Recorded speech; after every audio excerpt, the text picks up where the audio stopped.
இப்ப டிசம்பர் 6ன்றது அவருடைய நினைவு நாள் என்பது போக பாபர் மசூதி இடிப்பு நாள் என்பதாக நிலைநாட்டப்பட்டது. அப்படி அம்பேத்கருடைய நினைவு நாளை சங்கிகள் எப்படி தங்களுடைய தீய நோக்கத்துக்கு பயன்படுத்தி கொண்டார்களோ அதே நாளை அதே விதமான நோக்கத்துக்கு விகடனும் ஆதவர்ஜுனாவும் பயன்படுத்தி இருக்கிறார்கள். அம்பேத்கர் எல்லாருக்குமான அம்பேத்கர் அப்படின்னு புக்கு போடுறது. அந்த மேடையில இப்ப நடந்திருக்கிறது என்ன? திமுக ஒழிக, விஜய் வாழ்க, விஜய் கூட்டணியை வெற்றி பெற செய்வோம்.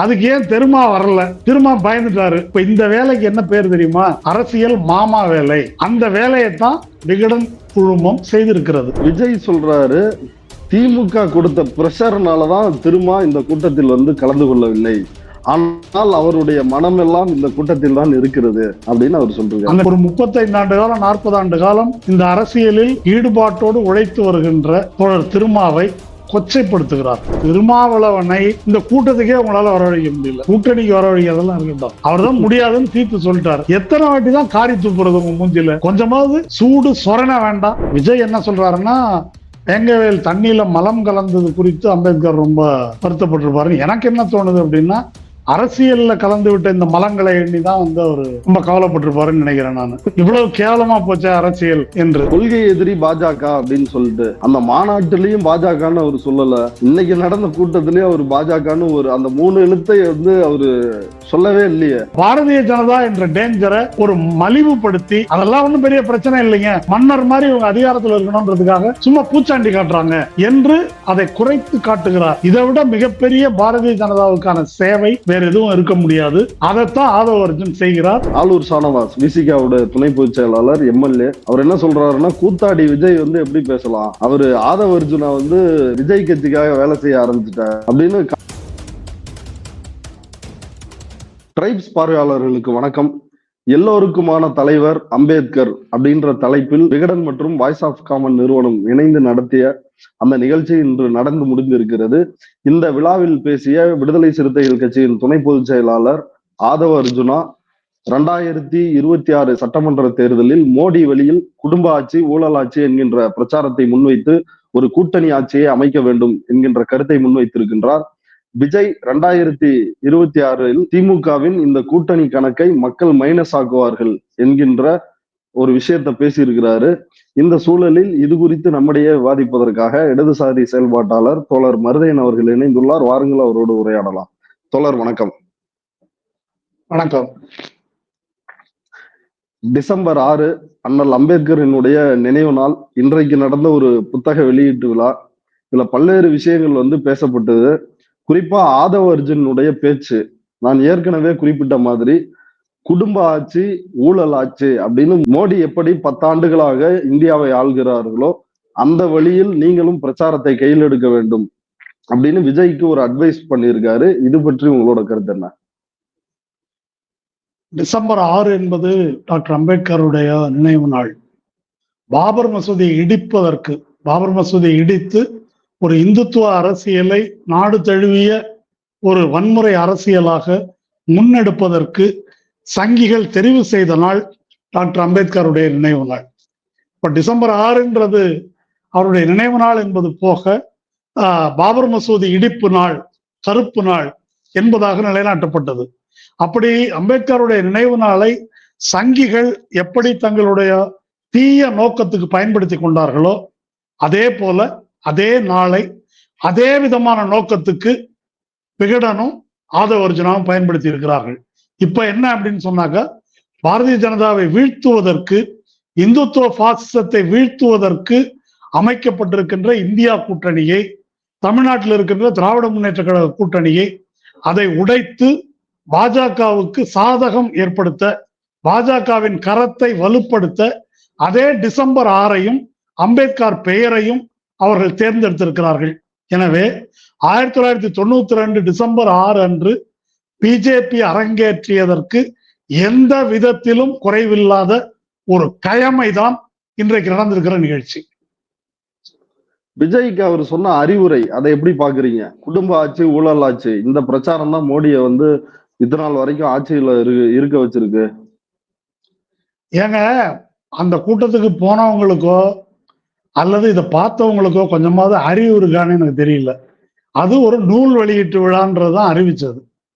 எல்லோருக்குமான அம்பேத்கர் அப்படின்றது தானே நூல். அப்ப எப்படி எல்லோருக்குமா அம்பேத்கரை எப்படி எல்லோருக்குமானவரை நாம் அழைக்கிறோம்? அவர் வெறும் தலித் தலைவர் அல்ல, என்ன விஷயங்கள்லாம் அவருடைய கான்ட்ரிபியூஷன் என்பதை பற்றி பேச்சாளர்கள் பேசுவார்கள். அம்பேத்கரை பற்றி படிக்காதவர்களுக்கும் அல்லது விஜய் கட்சியை சேர்ந்த தொண்டர்களுக்கும் அம்பேத்கரின் முக்கியத்துவத்தை புரிய வைக்கின்ற வகையிலே பேசுவார்கள் அப்படின்றதான் நம்ம எதிர்பார்த்தது. ஆனா அங்க நடந்தது என்ன? எல்லோருக்குமான தலைவர் விஜய் அப்படின்றத அறிமுகப்படுத்துறதுக்கு தான் இந்த மேடையை பயன்படுத்தி கொண்டார் யாரு? ஆதவ அர்ஜுன். அந்த வகையில இதுவரைக்கும் பல எதிரிகளால கூட யோசிச்சு கேவலப்படுத்த முடியாத வகையில் அம்பேத்கரை கேவலப்படுத்தி இருக்கிறார்கள் அந்த மேடையில் என்பதற்காக தலித் மக்கள் மட்டுமல்ல, அம்பேத்கரை ஒரு தலைவராக மதிக்கின்ற அனைவரும், இந்த 2 பேர் இருக்காங்க இல்லையா, இந்த 2 பேரும் மக்கள் சமூகத்தின் விரோதிகளாக தங்களை அடையாளம் காட்டி கொண்டிருக்கிறார்கள். அங்க விஜய் எப்படி ஜெயிக்கணும்ன்றதுக்கு ஐடியா கொடுக்கிறார். இப்ப நீங்க கேட்ட கேள்வி, அந்த ஐடியா எப்படி கொடுக்கிறாரு? பிரசாந்த் கிஷோரோட பேசிட்டு இருந்தாராம். பிரசாந்த் கிஷோர் சொன்னாராம், அவன் பெரிய யோக்கிய. பிரசாந்த் கிஷோர் செஞ்ச வேலை என்ன? 2014 மோடியை கொண்டு அதிகாரத்தில் அமர்த்தியதுதான் பிரசாந்த் கிஷோர் செய்த வேலை. குஜராத் மாடல் என்ற பொய்யை இந்தியா பூரா பரப்பி இந்த தேசத்தை இந்த மாதிரி ஒரு நிலைமைக்கு ஆளாக்குனதுல பிரசாந்த் கிஷோரின் பங்கு மகத்தானது. அப்போ பிரசாந்த் கிஷோர் தான் இவருக்கு குருநாதர். இவர் சொல்றார், பிரசாந்த் கிஷோர் சொன்னாராம், மோடி எப்படி ஜெயிச்சாருன்னா ஊழல், குடும்ப ஆட்சி, இது 2 சொல்லிதான் ஜெயிச்சிருக்காரு. அப்போ அதே மாதிரி நீங்க செய்யணும் அப்படின்னு இவருக்கு ஐடியா கொடுத்திருக்காரு. இப்ப விஷயம் என்ன அப்படின்னு கேட்டா, எது பாரதிய ஜனதாவினுடைய உத்தியோ அதே உத்தியை நீங்கள் பயன்படுத்துங்கள் அப்படின்னு ஒரு விஜய்க்கு அட்வைஸ் பண்றாரு. இதோட வெளிப்படையா நான் ஒரு கைக்கூலி என்பதை யாரும் விலக்கி சொல்ல முடியாதுன்னு நான் நினைக்கிறேன். அப்படி ஒரு ஐடியா சொல்லியிருக்கிறாரு.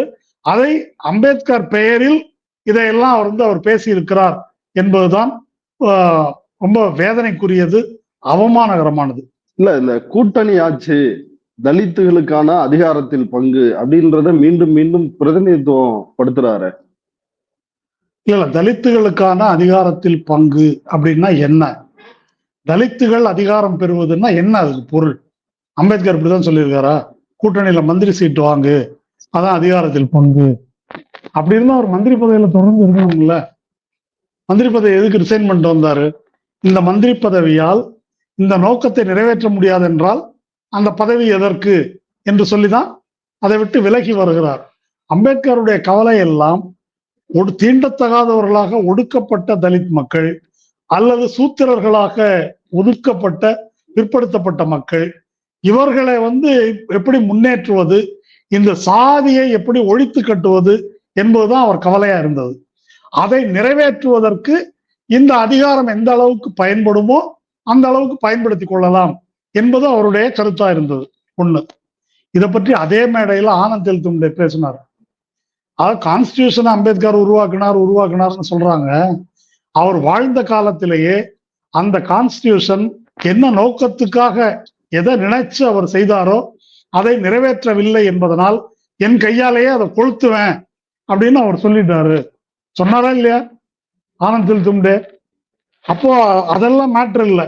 இப்ப அம்பேத்கர் என்ன சொன்னாரு அப்படின்னு ஆனந்த் தெல்தும்டே சொல்றத நம்ம கேட்க வேணாம், ஆதவ அர்ஜுன் சொல்றதான் நம்ம கேட்கணும். அவரு பதவி வேணும்னு சொல்லியிருக்காரு, பங்கு வேணும்னு சொல்லியிருக்காரு. அம்பேத்கர் எல்லாவற்றையும் காட்டிலும் முதன்மையா சொன்னது என்ன? ஒரு இந்து ராஷ்டிரம் என்பது இங்க அமையக்கூடாது, உயிரை கொடுத்தாலும் அதை தடுக்கணும், இல்லைன்னா இந்த நாடு ஒரு பேரழிவை சந்திக்கும்னு சொன்னாரு. அதை தடுப்பதற்காக நாடாளுமன்ற அரங்கில் உருவாக்கப்பட்டுள்ள, அரசியல் அரங்கில் உருவாக்கப்பட்டுள்ள கூட்டணி தான் இந்த இந்தியா கூட்டணி. சந்துரு பேசும்போது சொல்றாரு, 2 சைடு தான்ப்பா இருக்கு இங்க. ஒண்ணு கான்ஸ்டிடியூஷனை ஒழிப்பதற்கான சைடு, இன்னொன்னு கான்ஸ்டிடியூஷனை காப்பாற்றுவதற்கான சைடு. நடுவுல ஒண்ணும் கிடையாது. சீமான் சொன்ன மாதிரி நடுவுல ஒண்ணும் கிடையாது அப்படின்னு சந்துரு சொல்றாரு. இவங்க சொல்றது என்ன? அரசியல் எதிரி திமுகவா, கொள்கை எதிரி பிஜேபியா? ஏன் அரசியல் எதிரி திமுகன்னு கேட்டாக்க, நான் முதல்வர் ஆகிறதுக்கு தடையா இருக்கிறது திமுக, எனவே அரசியல் எதிரி. இப்ப அரசியல் எதிரியை இப்படிதான் தீர்மானிக்கணும் என்று அம்பேத்கர் எங்க வழிகாட்டி இருக்கிறார் உங்களுக்கு? இந்த நாட்டு மக்கள் அனைவருக்குமான முதன்மையான அரசியல் எதிரி பிஜேபி, இந்து பாசிசம் என்பதுதான் இதை புரிந்து கொண்டுதான் பல கருத்து வேறுபாடுகள், பல முரண்பாடுகள் இருக்கக்கூடிய பல்வேறு கட்சிகள் ஒன்றிணைந்து ஒரு இந்தியா கூட்டணியை அமைச்சிருக்கிறாங்க. அப்போ அதோடு ஒரு யார் இந்துத்துவ பாசிசத்தை வீழ்த்துவதாக கூறுகிறார்களோ, அதற்காக நாடாளுமன்ற அரசியலில் ஈடுபட்டிருக்கிறார்களோ, அவங்க இப்படி ஒரு அணியில் நிற்பதுதான் நியாயம். அப்படி இல்லாம அந்த அணியை பிளவுபடுத்துவேன், எனக்கு வேற ஒரு அஜெண்டா இருக்கு, நாங்க ஊழலை ஒழிக்க போறோம், வாரிசு அரசியலை ஒழிக்க போறோம் அப்படின்னு புதுசா குறுக்கு சால் ஓட்டுவதற்கு இல்லையா, அது நேர பிஜேபி செய்யக்கூடிய பாலிடிக்ஸ். மோடியும் அமித்ஷாவும் அண்ணாமலையும் என்ன பேசுகிறார்? இப்ப நீங்க குறிப்பிட்டீங்க கொள்கை எதிரி பாஜக அப்படின்னு சொல்லிட்டு, அந்த மாநாட்டிலையும் பாஜகன்னு அவர் சொல்லல, இன்னைக்கு நடந்த கூட்டத்திலயும் அவர் பாஜகன்னு அந்த 3 எழுத்தை அவரு சொல்லவே இல்லையே. இல்ல அவர் சொல்லியிருக்காருல்ல, சம்பிரதாய அரசியல் எனக்கு பிடிக்காது அப்படின்னு இருக்காருல்ல. இதெல்லாம் சொல்றது ஒரு சம்பிரதாயங்க, அதை என்னத்துக்கு நம்ம சொல்லிக்கிட்டு அப்படின்னு அவரும் சொல்லல, இவரும் சொல்லல. யாரு? ஆதவ அர்ஜுன் ஒரு சிறந்த கருத்தை சொன்னாரு. இன்னும் பிஜேபின்றாங்க, அவங்களுக்கு இங்க 2% கூட ஓட்டு கிடையாது. யாருக்கு? பிஜேபிக்கு. இந்த டயலாக் நீங்க என்ன கேள்விப்பட்டிருக்கீங்களா? ஒரு அறிஞர் சொல்லியிருக்காரு தமிழ்நாட்டுல. அதை பிஜேபின்னு என்ன சும்மா பயமுறுத்துறீங்கன்னு சவுக்கு சங்கர் சொல்லுவார். சவுக்கு சங்கருடைய மறு அவதாரம் தான் ஆதவ அர்ஜுன். இங்க 2% இருக்குதா 3% இருக்கிறதா என்பது அல்ல பிரச்சனை. இந்த நாட்டில் அதிகாரத்தில் இருப்பது பாஜக.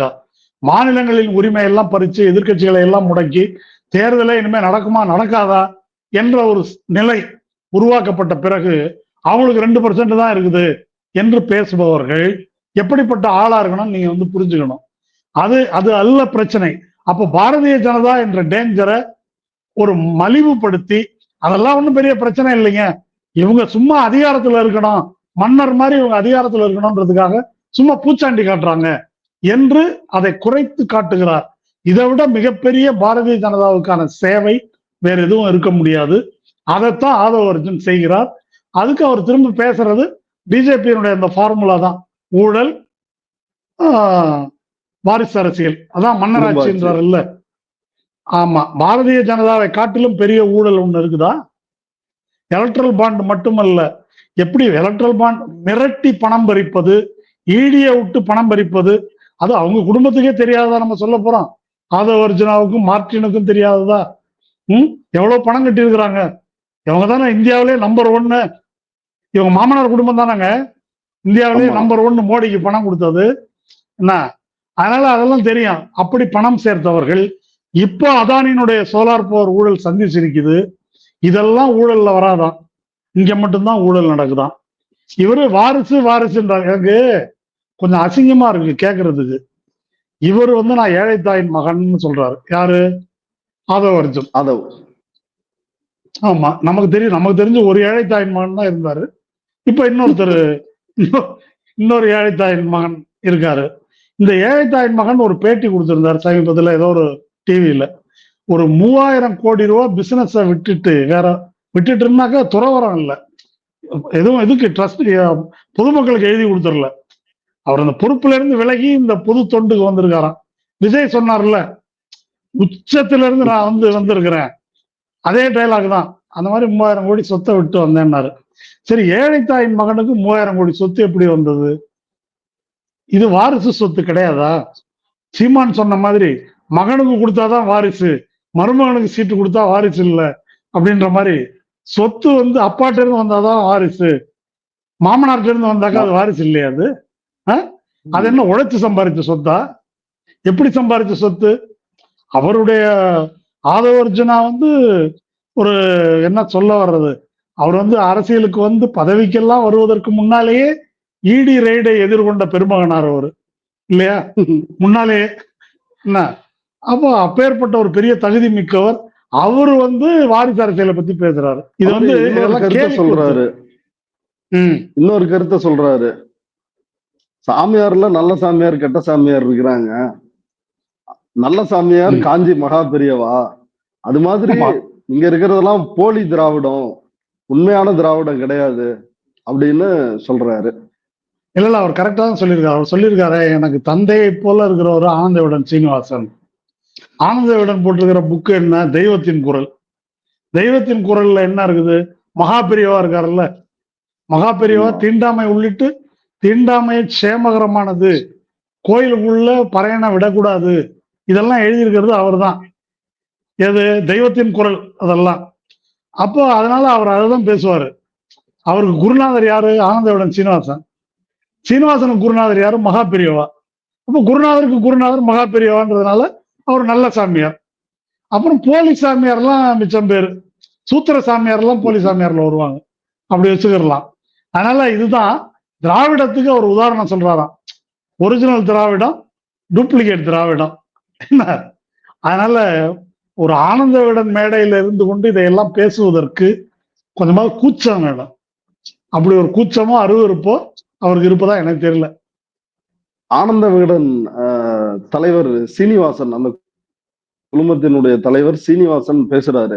பேசும் பொழுது, நாங்கள் மாநிலத்தில் ஆட்சி அதிகாரத்தை எதிர்த்தால் எங்களை சங்கி என்கிறார்கள், மத்திய ஆட்சி அதிகாரத்தை எதிர்த்தால் எங்களை சொம்பு என்று சொல்கிறார்கள், இன்னொரு பக்கம் பார்ப்பனிய பத்திரிகைன்னு எங்களை முத்திர குத்துறாங்க, இப்படிலாம் வந்து அவரு வெளிப்படையா பேசியிருக்காரு. இத பத்தி எல்லாம் என்ன நினைக்கிறீங்க? சங்கி இல்ல, சொம்பு இல்ல, அப்ப என்ன அவங்க வந்து என்ன, எப்படி எல்லா மக்களுக்கும் எல்லாம் கிடைக்கணும் அப்படின்றதுக்காக, அந்த கொள்கைக்காகவே வந்து அவதாரம் எடுத்து அந்த அந்த வேலையை தான் எல்லோரும் ஒன்றும் வேறறியேன் பராபரமே. ஆமா ஆமா, அது மாதிரி அதுக்காக தான் நாங்க இருக்கிறோம். அதுலதான் அந்த ஒண்ணு போட்டிருக்குது இல்ல, அந்த மேல உச்சி குடுமி இருக்கிற மாதிரி வேடன்ல ஒரு படம் இருக்குது இல்லையா. அதனால அப்படி அவங்க அறிவித்து கொண்டவர்கள் தான். அதுக்கு ஒன்றும் பெரிய விளக்கம் தேவையில்லை. இப்போ அவங்க பார்த்துட்டு இருக்கிற வேலை என்ன? எங்களை அப்படி சொல்றாங்க இப்படி சொல்றாங்க, இந்த கதையெல்லாம் வேணாம். இப்போ நீங்க நடத்துனது என்ன? அம்பேத்கர் எல்லாருக்குமான அம்பேத்கர் அப்படின்னு புக்கு போடுறது. அந்த மேடையில இப்ப நடந்திருக்கிறது என்ன? இந்த தத்துவம் சித்தாந்தம் உங்க கான்ட்ராக்ட் சர்டிபிகேட் எல்லாம் வேற, அதெல்லாம் இருக்கட்டும், நடந்ததுல இருந்து பேசுவோம். இங்க நடந்தது என்ன? திமுக ஒழிக, விஜய் வாழ்க, விஜய் கூட்டணியை வெற்றி பெற செய்வோம். அதுக்கு ஏன் திருமா வரல? திருமா பயந்துட்டாரு, அம்பேத்கர் கூட்டத்துக்கே வரல திருமா. இந்த உருட்டை தான் கொஞ்ச நாளா பார்த்துட்டு இருக்கிறோமே. இப்ப இந்த வேலைக்கு என்ன பேர் தெரியுமா? இந்த வேலைக்கு பொலிட்டிக்கல் பிம்ப் வேலைன்னு பேர், அரசியல் மாமா வேலை அப்படின்னு மொழிபெயர்த்து சொல்லலாம். என்ன, அந்த வேலையைத்தான் விகடன் குழுமம் செய்திருக்கிறது. இது வந்து ஒரு நடுநிலை பத்திரிகை செய்யற வேலை இல்லை. அதாவது வடநாட்டுல கோதி மீடியான்னு சொல்லுவோம், வடநாட்டு பத்திரிகை எல்லாம் மோடிக்கு வேலை பார்க்குறாங்க இல்லையா, அதை விட இவங்க தொழில மிஞ்சிட்டாங்க. அதை காட்டிலும் அவனாவது கருத்து பிரச்சாரம் மட்டும்தான். இவங்க நேரையே புரோக்கர் வேலையை நாங்க பாக்குறோம் அப்படின்னு ஒரு நிகழ்ச்சி நடத்திருக்கிறாங்க. இதை விட கேவலம் வேற எதுவும் இல்லை. எங்களை அவங்க சொல்றாங்க இவங்க சொல்றாங்க.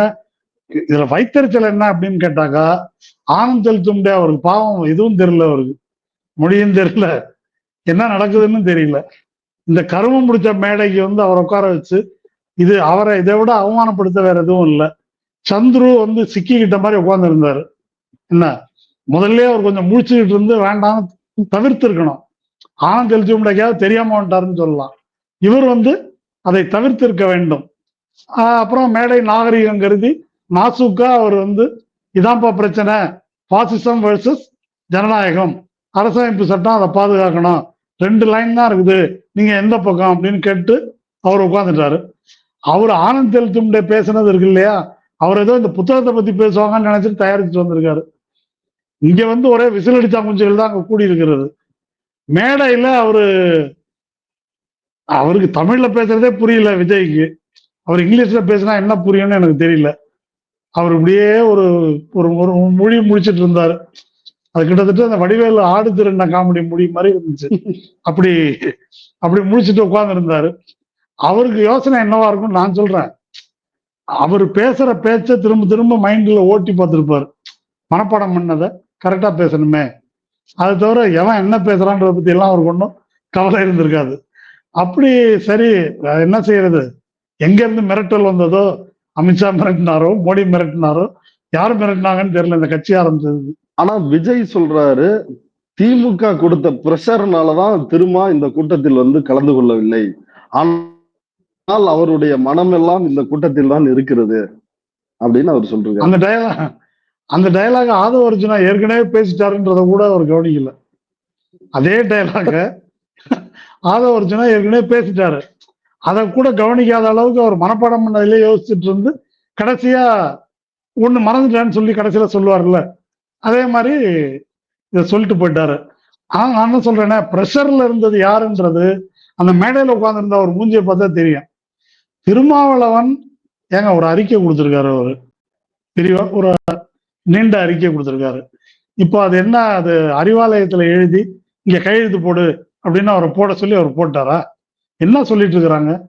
இப்ப இப்படி சொல்வதன் மூலம் என்ன சொல்ல வருகிறார்கள் என்றால், ஒரு 35 ஆண்டு காலம் 40 ஆண்டு காலம் இந்த அரசியலில் ஈடுபாட்டோடு உழைத்து வருகின்ற தோழர் திருமாவை கொச்சைப்படுத்துகிறார்கள். என்னுடைய கருத்து என்னன்னு கேட்டா, இந்த இந்த நிகழ்ச்சிக்கு எப்படியாவது திருமாவை வரவழைச்சிடணும்னு ஆதவ அர்ஜுன் முயற்சி பண்ணியிருக்காரு. அது இல்லை அப்படின்னு ஆயிடுச்சு. நேற்று ராத்திரி 2 மணிக்கு அந்த அறிக்கையும் அவர் வெளியிட்டாரு. அதுக்கு பிறகு அவரை கேவலப்படுத்துவது அப்படின்னு சொல்லிட்டு ஆதவ அர்ஜுனா இந்த கூட்டத்துல பேசினது அநேகமா அவருடைய இறுதி பேருரைன்றதுதான் என்னுடைய கருத்து. என்ன இதோட ஒண்ணு விடுதலை சிறுத்தைகள் அவரா வெளியே போனா இல்ல அவங்களே கழுத்தா கொடுத்து வெளியே அனுப்பிடணும். அதுக்கான உரை தான் அது. அதனால அவரு இன்னைக்கு வந்து புதிய தலைமுறை நேரலையில பேசின ஆலூர் ஷானவாஸ், விசிகாவோட துணை பொதுச் செயலாளர், எம்எல்ஏ, அவர் என்ன சொல்றாருன்னா, கூத்தாடி விஜய் வந்து எப்படி பேசலாம், அவரு ஆதவ அர்ஜுனா வந்து விஜய் கட்சிக்காக வேலை செய்ய ஆரம்பிச்சுட்டாரு அப்படின்னு காட்டமா வந்து பேசியிருக்கிறாரு. எங்க தலைவரை இப்படி சீப்பா நீங்க பேசுவீங்களா அப்படின்னு. உண்மைதான் பேசியிருக்காரு, அவரு உண்மைதான் பேசியிருக்காரு. ஆதவ அர்ஜுனா இதையெல்லாம் செய்த பிறகு இதற்கு மேலும் நாகரிகமாக பொறுமையாக பேசுவதும் கையாள்வதும் பொருத்தமற்றது. அதனால அதுக்கு எப்படி டீல் பண்ணணுமோ அப்படி டீல் பண்ணணும். அதுல ரொம்ப முக்கியமானது என்ன அப்படின்னு சொன்னாக்கா, ஆதவ அர்ஜுனா செய்யக்கூடிய முக்கியமான சீர்குலைவு நடவடிக்கை என்ன என்று கேட்டால், விசிகா இருக்கு இல்லையா, அதுல இருக்கக்கூடிய சாதாரண தொண்டர்கள் இருக்கிறாங்கல்ல, அவங்கள திரும்ப ஒரு லைன்ல வந்து அவங்கள வரக்கிறார். அவர் எப்படி பாக்குறாரு, போன சட்டமன்ற தேர்தலில் இவ்வளவு தொகுதி நமக்கு வேணும், தொகுதி 1-2 கூட இருக்கலாம், குறைச்சிருக்கலாம், அது முக்கியம் இல்லை, பொது லட்சியம் என்பது நமக்கு பிஜேபியை எதிர்த்து ஒரு ஒன்றுபட்ட அணியை கட்டுவது, அவங்கள வீழ்த்துவது, அப்படிதான் பார்க்கணும் என்பதை அவர் திரும்ப திரும்ப திரும்ப சொல்லிக்கிட்டே இருக்காரு. சொல்றாரா இல்லையா? அதுக்கு நேர் ஆப்போசிட்டா இவர் ஒரு லைன் எடுக்கிறார். சீட்டு தான் முக்கியம், பதவிதான் முக்கியம் அப்படின்னு அந்த தொண்டர்களை வந்து அதுக்கு உசுப்பேத்தி விடுறாரு. இப்போ ஒரு கட்சியில பல ஆயிரக்கணக்கானவர்கள் இருக்கிறாங்க. அதுல சிலருக்கு அரசியல் ஈடுபாடு இல்லாமல் பதவி கிடைக்கல, இத்தனை நாளா நம்ம இருக்கிறோம், நம்ம ஆளுக்கு ஒரு மந்திரி பதவி கிடைக்கல, நமக்கு இங்க ஒரு கவுன்சிலர் கிடைக்கல, ஏதோ ஒண்ணு கிடைக்கல அப்படின்னு கருதக்கூடியவர்கள் இருக்காங்கல்ல, காரியவாதிகள், அதை உடைச்சு எப்படி வெளியே எடுக்கிறது என்ற ஒரு சதி திட்டத்தோடு ஆதவ அர்ஜுனா அங்க உள்ள போயிருக்கிறாரு. அதை வந்து நாசுக்கா நாகரிகமா அப்படி இப்படி எல்லாம் பேசிட்டு இருந்தாரு. இப்ப உடைச்சு வெளிப்படையாக பேச தொடங்கி இருக்கிறார்.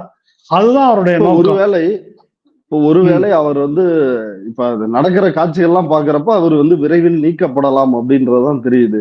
ஆனா நீக்குனா, நான் வந்து என்னோட தலைவரை முதலமைச்சர் ஆகணும்னு நினைச்சேன், துணை முதலமைச்சர் ஆகணும்னு நினைச்சேன், என்னை கட்சியை விட்டு நீக்கிட்டாங்க அப்படின்னு பேசுவாருல்ல, அந்த பிரச்சாரம் தானே எடுபடும். இல்ல அது எடுபடுமா படாதான்றது வேற விஷயம். ஆனா அப்படிதான் அவர் பேசுவாரு. அதை ஏற்கனவே பேச ஆரம்பிச்சுட்டாரு. அவரு ஏற்கனவே அதை பேச ஆரம்பிச்சுட்டாரு. அப்படிதான் பேசுவார். அது எடுபடாது அப்படின்னு ஆகணும் அப்படின்னு சொன்னாக்கா, இந்த பொது அரசியல் நோக்கம் எவ்வளவு முக்கியம் என்பதை பற்றி நாம் புரிய வைக்கணும், நாம் புரிய வைக்க வேண்டும். அதை பேசுவது வந்து அவசியம். அதுதான் நான் சொல்றேன். திமுகவே எடுத்துங்களேன், ஒரு திமுக கட்சி இருக்குதுங்க. திமுக கட்சியில டிக்கெட் கேட்டவங்களுக்கு எல்லாம் கிடைக்குதா? ஒரு தேர்தல்ல டிக்கெட் கேட்டவங்க தொடர்ந்து ஏமாற்றம் அடைபவர்கள் இருக்காங்களா இல்லையா அந்த கட்சியில? இருக்காங்கல்ல. ஆமா. அப்போ அப்படி ஏமாற்றம் அடைந்தாலும் நம்ம கட்சிக்கு வேலை செய்யணும் என்று வேலை செய்யக்கூடியவர்கள் இருக்கிறாங்க. ஏமாற்றம் அடைந்தால் எதிர்த்தரப்பு கிட்ட காசு வாங்கிட்டு நம்ம ஓட்டை மாத்தி குத்த வைப்போம், இல்லைனாக்கா காலி பண்ணுவோம், அப்படி வேலை செய்யறவங்க இருக்காங்களா இல்லையா? அந்த கட்சியில உண்டா இல்லையா? ஒழுங்கு. ஆமா. அந்த மாதிரி விசிகாவுக்குள்ள ஒரு 5ஆம் படையை உருவாக்குற வேலைதான் ஆதவ அர்ஜுனா செய்கிறார். அதில் அவர் வெற்றி பெறக்கூடாது, வெற்றி பெற விடக்கூடாது. இது விசிகாவுக்கு மட்டும் உள்ள பிரச்சனை இல்லை. இது இந்தியா கூட்டணிக்கு பாஜக எதிர்ப்பில் உள்ள அனைவருக்கும் உள்ள கடமை. அந்த வகையில நாம் இதை அணுகணும். இது ஏதோ அவர் திருமாவோட பிரச்சனை, விசிகா பிரச்சனை என்று நாம் பார்க்க கூடாது. அந்த விசிகா அணிகளுக்கே இதை புரிய வைக்க வேண்டிய கடமை நமக்கு இருக்குது. அடுத்து விஜய் பேசின செய்திகள். விஜய் என்ன சொல்றாருன்னா, அம்பேத்கர் இப்ப இருந்தா என்ன யோசிப்பாரு அப்படின்னு ஒரு கேள்வியை எல்லாரும் முன்னாடியும் வைக்கிறாரு. இப்படி வேங்கை வயல் இப்படிலாம் நடக்கிறத பார்த்துட்டு அவர் உண்மையிலே அவமானப்பட்டிருப்பாரு அப்படின்னு அதுக்கு ஒரு விளக்கமும் கொடுக்குறாரு. அம்பேத்கர் அவமானப்படணுமா இதுக்கெல்லாம்? இல்ல, அம்பேத்கர் இப்போ இருந்திருந்தா என்ன நினைச்சிருப்பாரு? அவர் தன்னுடைய கடைசி காலத்திலேயே ரொம்ப வருத்தத்தோடு இறந்த ஒரு மனிதராகத்தான் அவர் பதிவு பண்ணியிருக்காரு. இப்போ விஜய் என்ன சொல்றாருன்னா, வேங்கவேல் தண்ணியில மலம் கலந்தது குறித்து அம்பேத்கர் ரொம்ப வருத்தப்பட்டிருப்பாரு. எனக்கு என்ன தோணுது அப்படின்னா, அரசியல்ல கலந்து விட்ட இந்த மலங்களை எண்ணிதான் அவரு ரொம்ப கவலைப்பட்டிருப்பாருன்னு நினைக்கிறேன் நான். என்ன இவ்வளவு கேவலமா போச்சா அரசியல் என்று. ஏன்னா இந்த மாதிரி சம்பவங்கள் இருக்கு இல்லையா, இதை விட இன்னும் பல கொடுமைகளை அவர் காலத்திலேயே அவர் பார்த்திருக்காரு. ஒவ்வொரு கொடுமைக்கும் தீர்வு வேண்டும் என்று கேட்டு அவர் போகவில்லை. காங்கிரஸ் ஆட்சி காலத்துல அப்படி ஒண்ணு நடக்காமல்லாம் இல்லை. அரசியல் சட்டம் இயற்றப்பட்ட பிறகும் எத்தனை இடங்கள்ல கோயில்ல நுழைய விடாமல் தாழ்த்தப்பட்டவர்கள் தடுக்கப்பட்டார்கள். நீங்க அந்த மனோஜ் மித்தாவோட புக்கு காஸ்ட் பிரைட் புக்ல கேஸ் ஹிஸ்டரியே இருக்குது. அங்க போய் இந்த கேஸ்ல நீ என்ன செஞ்ச, அந்த கேஸ்ல நீ என்ன செஞ்ச, இதையே முடிக்கல என்று அம்பேத்கர் போய் கொண்டிருக்கவில்லை. இந்த பிரச்சனைக்கு தீர்வு, அரசியல் தீர்வு என்ன, அதற்கு என்ன செய்ய வேண்டும் என்ற தொலைநோக்குல பார்த்தாரு. சரிதானா? அதற்கு பொருள் வேங்கை வயலோ இன்னொரு சம்பவத்திலே நடக்கிற தவறை நியாயப்படுத்துவது என்பதல்ல. அவற்றை காட்டிலும் எது முதன்மையானது? வேங்கை வயல் போன்ற நிகழ்வுகளை சட்டபூர்வமாகவே ஆக்குகின்ற ஒரு ஆட்சி. இங்க நீங்க என்ன சொல்றீங்க? சட்டத்துல இல்ல, சட்டத்துல இருக்கு, ஏன் நடவடிக்கை எடுக்கல என்று பேசிக் கொண்டிருக்கிறீர்கள். ஆனா நடக்க போறது என்ன? பிஜேபியினுடைய ஆட்சியில அது எல்லாமே சட்டபூர்வமாக்கப்படுகிறது. மசூதியை இடித்தார்கள், இடித்தது குற்றம்னு தீர்ப்பு இருக்கு. இப்ப அடுத்து அடுத்து அடுத்து பாபர் மசூதியில என்ன செய்தார்களோ அதையே செய்து கொண்டு வருகிறார்கள் இல்லையா? தீண்டாமையோ சாதியை சொல்லி இழிவுபடுத்துவதோ குற்றம் என்று இருந்தது, அதை எல்லாமே நடைமுறைக்கு கொண்டு வருகிறார்கள். மதம் மீறி திருமணம் செய்வது அரசியல் சட்டப்படி உரிமை. ஆனா லவ் ஜிகாத்னு ஒரு சட்டம் கொண்டு தடுக்கப்படுகிறது. அம்பேத்கர் புத்த மதத்துக்கு மாறினார், மதம் மாறுவது உரிமை என்று சொன்னார். இன்றைக்கு மதமாற்று தடை சட்டம் வந்திருக்குது, அதற்கு தடை, உரிமை கிடையாது என்று வந்திருக்கிறது. அதனால எல்லா தீண்டாமை கொடுமைகளையும், எல்லா சாதிய இழிவுகளையும், விஸ்வகர்மா போன்ற குலத்தொழில் திட்டங்களையும் சட்டபூர்வமாகவே ஆக்குகின்ற ஒரு சூழலை நோக்கி போய்கொண்டிருக்கிறோம். அதை தடுப்பது முதன்மையானதா? இந்த ஊர்ல ஒரு பிரச்சனை அதை கவனிக்கல, அந்த ஊர்ல ஒரு பிரச்சனை அதை கவனிக்கல என்பது முதன்மையானதா? அம்பேத்கர் எதை பார்த்திருப்பார் என்பது அம்பேத்கரை படித்தவர்களுக்கு தெரியும். அம்பேத்கரின் பெயரால் அரசியல் சூழ்ச்சியில் ஈடுபட்டிருக்கின்ற அயோக்கியர்களுக்கு அது புரியாது. விஜய் தன்னுடைய பேச்சினுடைய மையமா அவர் சொல்ற விஷயம் என்னன்னா, 200 தொகுதி ஜெயிச்சிருவோம் அப்படின்னு கூட்டணி கணக்கோடு இருமாப்போடு திமுக இருக்கு. ஆனா மக்களுடைய பலத்தோடு 2026 இந்த கூட்டணி கணக்கை நாங்க மைனஸ் பண்ணிடுவோம் அப்படின்னு சொல்றாரு. அதாவது திமுகவோட கூட்டணி ரொம்ப ஆண்டுகளா இருக்குது. அந்த கூட்டணியில அவங்க எல்லாரும் விரும்பி இருக்கிறாங்க. நீங்க ரொம்ப காலமா கூப்பிட்டுக்கிட்டே இருக்கீங்க. அந்த மாநாட்டிலேயே இப்படி ஒரு வெக்கங்கெட்ட நடவடிக்கையை எந்த கட்சி மாநாட்டிலையும் யாரும் பார்த்ததில்லை. மாநாடு முடியும் போது கூட்டணிக்கு நாங்கள் தயார், பதவி கொடுக்க தயார், நான் தான் முதல்வர் அப்படின்னு அறிவிச்ச ஒரு அசிங்கத்தை இந்த மாநாட்டில் தான் பார்த்தோம். கூவி கூவி நீங்க கூப்பிட்டோம், ஒரு ஆள் கூட உனக்கு கூட்டணிக்கு வர்றதுக்கு யாரும் ரெடி இல்லை. இதுதான் உன்னுடைய நிலைமை. யதார்த்தத்துல உங்களுடைய நிலைமை இதுதான் அப்படின்றதுதான் யதார்த்தம். இதுல நீங்க அவங்க 200 ஜெயிக்க மாட்டாங்க, நாங்க வீழ்த்துவோம், என்ன மக்கள் பாடம் கற்பிப்பார்கள், இந்த வெங்காயம் எல்லாம் வேண்டாம். எல்லாத்தையும் திருமாவளவனை இந்த கூட்டத்துக்கே உங்களால வரவழைக்க முடியல, கூட்டணிக்கு வரவழைக்கிறதெல்லாம் இருக்கட்டும், அவர் தான் முடியாதுன்னு தீர்த்து சொல்லிட்டாரு. எத்தனை வாட்டி தான் காரி துப்புறது உங்க மூஞ்சில? கொஞ்சமாவது சூடு சொரண வேண்டாம். அதனால யோக்கியமாக ஒழுங்காக அரசியல் செய்வதென்றால் மக்கள் நலனில் அக்கறையோடு ஏதாவது ஒரு துரும்ப கிள்ளி போட முடியுமா என்று விஜய் யோசிக்கட்டும். அதுக்கான தகுதியோ சிம்பிளா அப்படி ஒரு விருப்பம் எல்லா பிரச்சனைக்கும் சிம்பிளான ஒரு தீர்வு இருக்கு, எனக்கு ஓட்டு போடுங்க முடிஞ்சு கதை அப்படின்னு சொல்றது. எனக்கு என்ன முதல்வராக்குங்க முடிஞ்சு. உனக்கு பிஜேபி எதிர்த்து ஏதாவது பேசுவாருன்னு பார்த்தேன், ஏதாவது ஆரம்பிக்கிறாருன்னு. சட்டம் ஒழுங்கு பிரச்சனை மணிப்பூருக்கே போகல. இதெல்லாம் காந்தி செத்துட்டாருன்ற மாதிரி இருக்குது. இத ஒரு வருஷமா எல்லாரும் பேசிட்டு இருக்கிறான். இப்பதான் இவர் கண்டுபிடிச்சு இதை நமக்கு சொல்றாரு இவரு. அதுக்கப்புறம் ஊழல், அதானி ஊழல் அடுக்கடுக்கா வந்துகிட்டே இருக்குது பல பார்ட்டுகளா, எதுக்குமே பேச மாட்டாரு. இல்ல அடுத்த வருஷம் ஏதாவது ஒண்ணு எழுதி கொடுப்பாங்க, அப்போ அது எதனா ஒண்ணு சொல்லுவாரு. இவங்க எல்லாம் ஒரு ஆளுன்னு இதை வச்சு நம்ம பேச வேண்டியிருக்கு, அந்த நிலைமையை நினைச்சு யோசிக்கிறேன். அதனால அப்படி பிஜேபியினுடைய பெயரை கூட சொல்ல அச்சப்படுபவர், தேர்தல் முறைகேடுகள் நடக்குது, நாடாளுமன்றத்துல 69 தொகுதியில பிரச்சனை, மகாராஷ்டிரால பல தொகுதிகளில் பிரச்சனைன்னு தரவுகளோட வந்துட்டு இருக்கு. இவர் சொல்றாரு தேர்தல் நேர்மையா நடக்கலன்னு நான் சொல்லல, ஏன் சொல்லுங்களேன், சொல்லிதான் பாருங்களேன். அதான் எல்லாரும் சொல்லிட்டு இருக்கிறாங்க.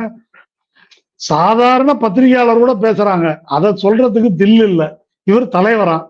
அப்படி நாங்க சொல்லல. ஆனா தேர்தல் ஆணையரை ஒரு மனதா தேர்ந்தெடுக்கணும், பெரிய கண்டுபிடிப்பு. இதைத்தான் சுப்ரீம் கோர்ட்ல சொல்லி போடா வெங்காயம் அப்படின்னு சொல்லிட்டு அவங்க போடுற சட்டத்தை போட்டு வேண்டிய ஆளை கொண்டாந்து உட்கார வச்சிருக்கிறாங்க. அதான் நடந்துட்டு இருக்குது. நடக்கிறத பத்தி கருத்து சொல்லுன்னா அவர் அதுக்கு கருத்து சொல்றாரு. அப்புறம் இதோட பயங்கரமான ஒரு இது, ஏப்ரல் 14 ஜனநாயகத்துக்கான நாளா அறிவிக்கணுமா. ஜனநாயகமே செத்து போச்சுன்னு எல்லாரும் பேசிட்டு இருக்கிறோம், அதுக்கு நாள் அறிவிக்கணுமா. இது இந்த சீமான் தைப்பூசத்துக்கு லீவ் விடுன்னு கேட்டாங்கல்ல எடப்பாடி கிட்ட, தமிழர் உரிமையை நிலைநாட்டுறதுக்கு. அது மாதிரி ஒரு ஜனநாயகத்தை நிலைநாட்டுறதுக்கு ஏப்ரல் 14 லீவ் விடு. எப்பேற்பட்ட கண்டுபிடிப்பு, எப்பேற்பட்ட அரிய தலைவர் இவரு, சொல்லுங்க. இறுதியா என்னோட கேள்வி திருக்குறள் அறிவு, கானா பாடகர், ராப் இசை கலைஞர், இப்படி பல்வேறு பரிமாணங்கள் அவருக்கு இருக்கு. அவர் இன்றைக்கு இந்த விகடன் மேடையில் தமிழ் தாயின் தலைச்சம்புள்ள விஜய் தான் அப்படின்ற மாதிரி ஒரு பாட்டு பாடி இருக்கிறாரு. அதை பத்தி நீங்க என்ன நினைக்கிறீங்க? என்னத்த நினைக்கிறது? அதாவது அம்பேத்கர் நினைவு நாளில் அம்பேத்கர் படத்தை போட்டு கலர் கலரா கேவலப்படுத்த முடியும் அப்படின்றதுக்கு இது இன்னொரு சான்று. என்ன, திருமாவளவன் இங்க இருக்கிறாரு, நீங்க திருமாவளவனை சொல்லணும்னு நான் சொல்லல, மேடையில ஆனந்த் செலுத்தும்படியே உட்கார்ந்து இருக்கிறாரு.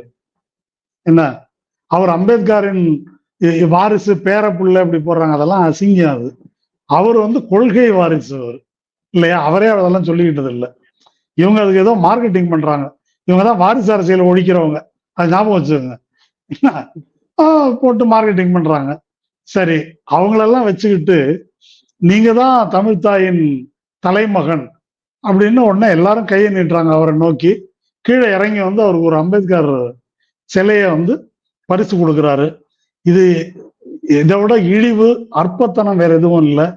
இந்த இப்ப இசைவாணி இருக்கிறாங்களே, அந்த பாட்டை எழுதுனது அறிவுதான் சொல்றாங்க. அது இல்லையான்றத அவரே சொல்லிட்டாருனால நமக்கு கொஞ்சம் உதவியா இருக்கும். ஐயம் சாரி ஐயப்பா பாட்டு, ஐயம் சாரி ஐயப்பா பாட்டு அவர் தான் எழுதுனதா பாடினதுதான் அவங்க அப்படின்னு சொல்றாங்க. அதை பத்தி இசைவாணிக்கு எதிராக தொடுக்கப்படும் தாக்குதலை பற்றி அவர் எதுவும் பேசினதா தெரியல, பாடுனதா தெரியல. என்ன இல்ல, அந்த பாட்டை நான் எழுதலைங்க அப்படின்னாக்கா அதையாவது அவர் சொல்லட்டும். என்ன, இதற்கெல்லாம் குரல் கொடுக்க முடியாதவர் மேடையில பொழந்து கட்டுறாரு பயங்கரமா. இதை அவங்கதான் பார்க்கணும். இந்த ஆட்டமெல்லாம் ரொம்ப ஓடாதுங்க, ரொம்ப செல்லாது. இது ஒரு எவ்வளவு பெரிய, இந்த நிகழ்ச்சி எவ்வளவு பெரிய கேலிக்கூத்து என்பதற்கு நிகழ்ச்சியில அங்க வாசல்லையே இந்த ரசிகர் ஒருத்தர் அதுக்கு விளக்கம் சொல்லிட்டாரு. எதுக்கு புத்தரை வச்சு எல்லாம் பண்ணிட்டு இருக்கிறீங்க, இங்க சிவனை கும்பிடுறவன் இல்லையா, முருகனை கும்பிடுறவன் இல்லையா, விஜயை தவறாக வழி நடத்துகிறார்கள் அப்படின்னாரு. ஒண்ணு, தீண்டாமை அதெல்லாம் எப்ப இருந்துச்சு, அதெல்லாம் 18ஆம் நூற்றாண்டுல இருந்துச்சு, இப்போ ஒண்ணும் கிடையாது அப்படி பேசினாரா இல்லையா அவரு? அப்போ இந்த நிகழ்ச்சி என்பது அவர் தான் தமிழ் தாயின் தலைமகன் தான், தலைமகனோட மகன்கள் அவங்க எல்லாம் கூட ரசிகர்கள் அவங்க சொன்னது. அப்போ இந்த மாதிரி சாதி ஒழிப்பு, தீண்டாமை ஒழிப்பு என்பதையெல்லாம் மேடையில இப்படி சீன் போட்டோ அல்லது இது மாதிரி ஒரு ரசிகர் மன்ற கூட்டத்தை திரட்டி வைத்துக் கொண்டு அவர்களை வைத்தோ அதையெல்லாம் ஒழித்து விட முடியாது. அப்படியெல்லாம் ஒழிக்கிற இப்படி ஒரு சுருக்கு வழி இருக்குன்னாக்கா அப்ப பெரியாருக்கு, அண்ணாவுக்கெல்லாம் அறிவில்லைன்னு அர்த்தம். தேவையில்லாம தெரு தெருவா, ஊர் ஊரா நம்ம இதெல்லாம் போக தேவையில்லைன்றதான தலைவர் விஜயின் கருத்து. இதெல்லாம் சம்பிரதாயம், அங்க போய் தண்ணியில் நின்றுட்டு நாங்க இதுக்கான அவசியமா அதெல்லாம் கிடையாது, இங்க வரவழைச்சு நிவாரணத்தை கொடுத்துருவோம். இந்த சம்பிரதாயத்துல தான் எங்களுக்கு பனையூர் பங்களாவில படுத்துக்கணும். ஆமா, அவர் கொள்கையை கூட அவரு அங்கங்க போய் எல்லாம் சொல்ல மாட்டாரு மக்கள்கிட்ட. இங்க வரவழைச்சு கொள்கையை வந்து அப்படி அவுத்து விட்டுருவாரு. அதை வாங்கிட்டு போய் வாசல்ல என்னன்னு தெரியும் சொல்லிட்டாங்கல்ல அவங்க. அதனால இந்த மாநாட்டின் யோக்கியதையை, இந்த நாடகங்களை அந்த வாசல்ல பேசிய ரசிகர் ரொம்ப அழகாக அம்பலப்படுத்தி இருக்கிறார். இது மட்டும்தான் அந்த கட்சியினுடைய யோக்கியதை. அது விரைவிலேயே இது வந்து அம்பலமாகும்.